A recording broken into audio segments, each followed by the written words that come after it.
Hello and welcome to Daily Interlake News Now. I'm your host, Taylor Inman. We're taking a look at some of last week's biggest headlines and what's coming up for the Flathead Valley. In this week's Deep Dive segment, I chat with Interlake reporter Adrian Knowler, who covers the city of Kalispell and has been following the issue of homelessness. He gives us a recap on the events following the alleged murder of a homeless man in Kalispell and the community reaction to his death. But first, here are some headlines.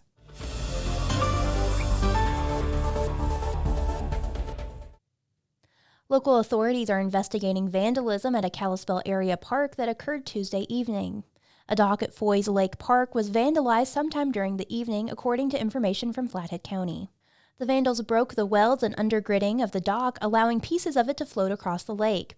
The vandals also targeted the restrooms at the park. Windows were found broken and debris from lit fireworks and a concrete parking barrier were set on top of the restrooms. Flathead County Parks and Recreation was alerted to the incident, and on Wednesday were working to retrieve and repair the docks. The Flathead County Sheriff's Office is investigating the incident. Foys Lake is a fairly populated area, especially during the summer, the county statement read. Our hope is that someone heard/saw the incident, maybe captured it on a security camera, and will report it to the Sheriff's Office or Parks and Recreation, end quote. People can contact the Sheriff's Office at 758-5585 or the Parks and Recreation Office at 758-5800. For my last story today, I'm going to go over some of last week's law roundup. A girlfriend allegedly borrowed her significant other's vehicle for a quick shopping trip but never returned. The jilted boyfriend alerted authorities to the missing vehicle but said he just wanted the car back. He told police if she returned it, he wouldn't want to press charges. Suspicious of her neighbor, a woman confided to police that she believed he was breaking into her home and stealing things. When officers asked about her security system, which included a camera, she said the neighbor had hacked into the device to erase his comings and goings. Officers tried to calm her and told her that they could not launch an investigation with no evidence of a crime being committed. They reported, unhappy with the direction the conversation took, but said she would phone back if she ever found someone else in her home. A man suspected he was being followed after hanging out with a woman he knew. He told officers that he was hanging out with her and friends in Martin City when someone became upset and pulled out a gun. He left and no one alerted the authorities. He now thinks the person who pulled the gun has accomplices following him, but said he did not need immediate help. Officers suggested he find a new group of friends.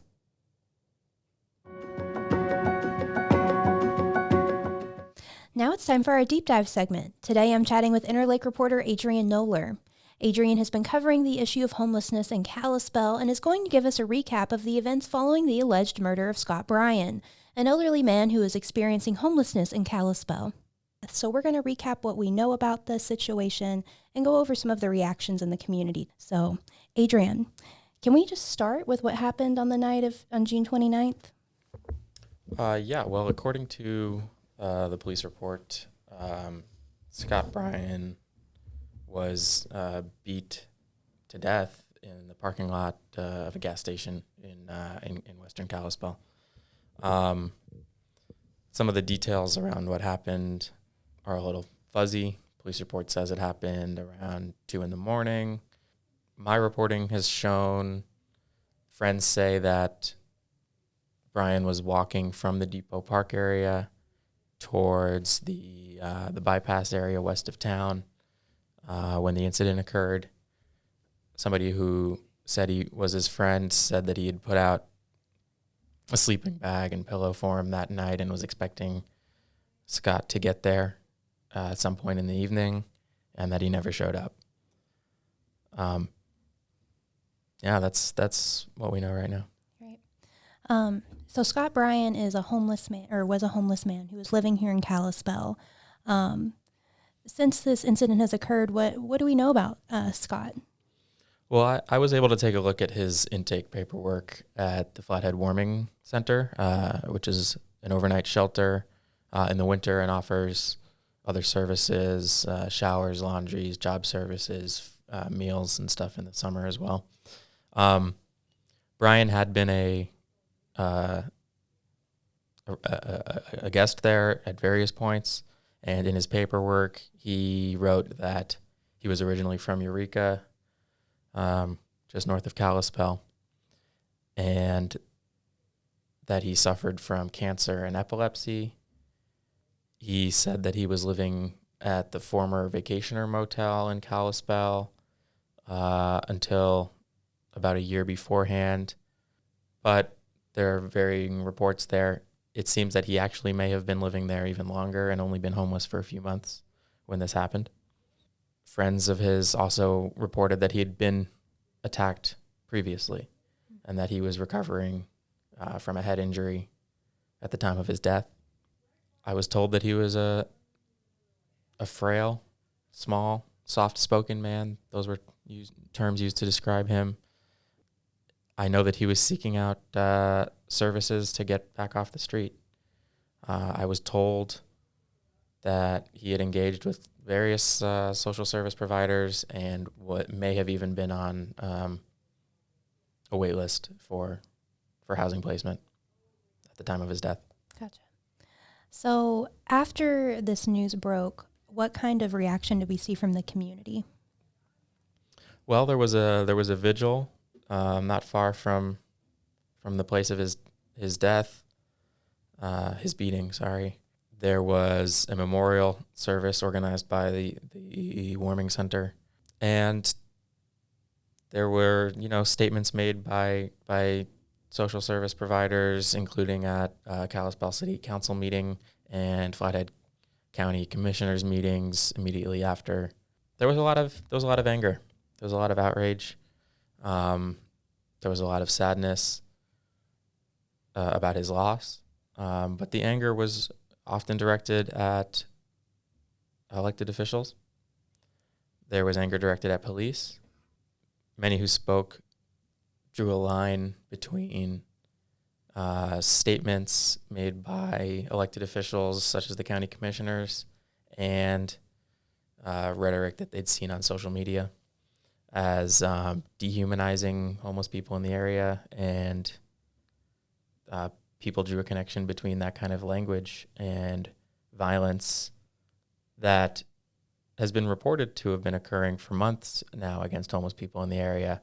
In a second, I'll ask you more about the violence that's been going on against homeless people in Kalispell, and the city council and county commissioner reaction to it.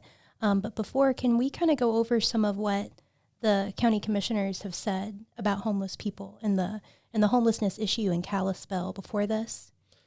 They haven't said much, but I was referring to a letter that they published in January of this year, in which they described homelessness as a lifestyle choice. They described homeless people as a they used the word network. They described, an organized network of homeless people coming to Kalispell from outside the area. They cited no evidence in their letter to back up those claims. And when I called the county commissioner's office, which I did on multiple occasions, nobody was able to provide me with any such evidence. In that letter, they also called for people to stop supporting social service providers. They said stop donating to them. They didn't want to see any expansion of shelter or other services. And they called for people to stop giving money to panhandlers. As I said, many in the social service community pointed to that letter as damaging in making progress on this issue and dehumanizing in its description of homeless residents. This is one of the difficult things in discussing homelessness. Is even right now using the term homelessness, it sort of has the effect of lumping people together into a group. There are many people with many types of backgrounds, many stories, many circumstances and situations that have led them to living on the streets or in their vehicles. It's very hard to, there's no one story. I heard in interviews at the shelter that I did in March, stories about domestic violence, divorce, stories about just the rent getting increased or change of ownership, and tenants were kicked out with a month or less of notice. as was reported in the case of Scott Bryan, he'd been living at a motel or a retrofitted motel, which, although, is better than living on the streets, is not, doesn't come with the amenities of an apartment or the protections often of a true lease agreement.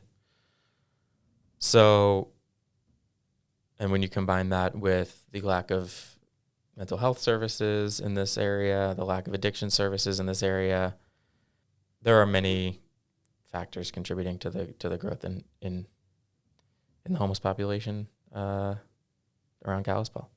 Yeah, definitely. It's a really complicated, vast issue. So after the outrage from the community, what did we see from the Kalispell City Council and the Flathead County Commissioners?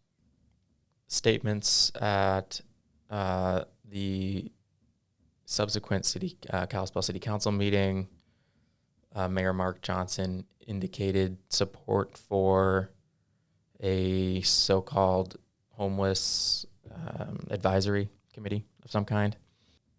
This was suggested by Flathead Warming Center Director Tanya Horn.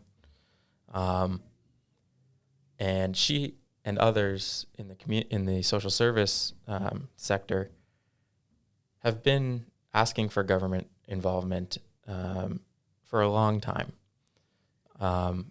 In fact, some have even penned a letter saying that they would stop going to these meetings because they felt that they were wasting their breath. I've covered the council and these issues for several months, and at each of these instances, I often hear that the mayor and the council don't believe that it's government's role or it's city government's role in reducing homelessness in the area. Yeah. They believe that falls on the nonprofit sector. And while they often thank the nonprofit leaders and state their support, I have not seen any evidence of them engaging with them on these issues in the way that they've been requested to. All the council members and the mayor have been invited to many events over the past 6 months or more, discussing this issue, trying to get them engaged in this issue, and very infrequently do they attend, if ever. Council member Chad Graham points to the council's approval of the warming center zoning as evidence that the council is taking on this issue. And he thinks that the council deserves more credit for that. But he's not indicated that he believes that they should do any more. In fact, he actually points the finger at other communities in the county, including Columbia Falls and Whitefish, saying, where are their shelters? Why aren't they doing more? Why aren't they spending dollars on this? A couple of people on the council, including the mayor, indicated interest in some kind of homeless advisory committee. As far as I'm aware, it has not yet been formed, and we will see if that comes to pass. Right. And anything from the commissioners? There were similar allegations, maybe even more direct, raised at the commissioners' meeting, considering the letter that they published. I was not at that meeting. I listened to a recording, and I did not hear any response from the commissioners. Gotcha. Okay. So let's dive into, there has been some violence against homeless people here in Kalispell for the past few months. Correct me if I'm wrong. It's been reported. Yeah. Can you just tell us what you know about that? I started covering this at the end of May. In the last week of May, I received reports that, homeless people in various areas of Kalispell were being targeted, especially in the overnight hours. One such incident left a man with a broken collarbone and hospitalized. Other incidents, I was told, led to stitches, broken bones, gashes, and, the harassment and violence, there was a wide variety of harassment reported to me, including throwing rocks in the middle of the night, kicking tents, tearing tents, kicking people sleeping on the floor, telling them to wake up and kicking them out. Police confirmed at the end of May that they were looking into these incidents, but as far as I'm aware, nobody was arrested in connection with any of these attacks. And so I know you're following that really closely. That's something that we're keeping up with. But do you have any closing thoughts on this situation? There's been an increase in awareness, I think, on these issues. I think there's been among certain communities an increasing compassion. But, it remains to be seen what the long-term impact of this will be, if there will be any.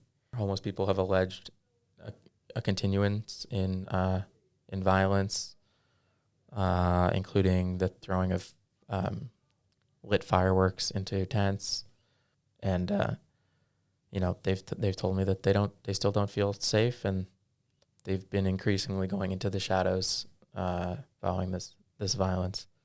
I've been told that some homeless people are now gathering in groups for safety, sleeping in different places, and some have vowed to fight back. Well, thank you for sharing all of this information, for this recap, and thank you for your reporting on this. Thanks for having me. Yeah. Bryan's accused killer, 19-year-old Caleb Elijah Fleck of Kalispell, pleaded not guilty during his arraignment trial on July 6 in Flathead County District Court. Fleck was released from county jail on July 5th after 3 people, Linda and David Sitching and Zachariah Harp, agreed to act as surety for Fleck. Harp, the son of former Republican state legislator and one-time Senator Majority Leader John Harp, has ties to the white supremacy movement as documented by the Southern Poverty Law Center, Media Matters for America, and the Montana Human Rights Network, as reported by our news editor Derek Perkins.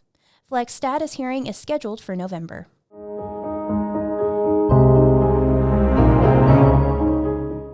Now it's time to take a look at what events are coming up this week. Remember, you can find karaoke nights, art classes, live music, and anything community related by going to dailyinterlake.com/events.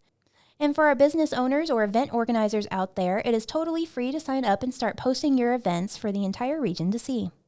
Join Bias Brewing in Kalispell for their summer block party in their beer garden on July 20th from 4 to 8 p.m.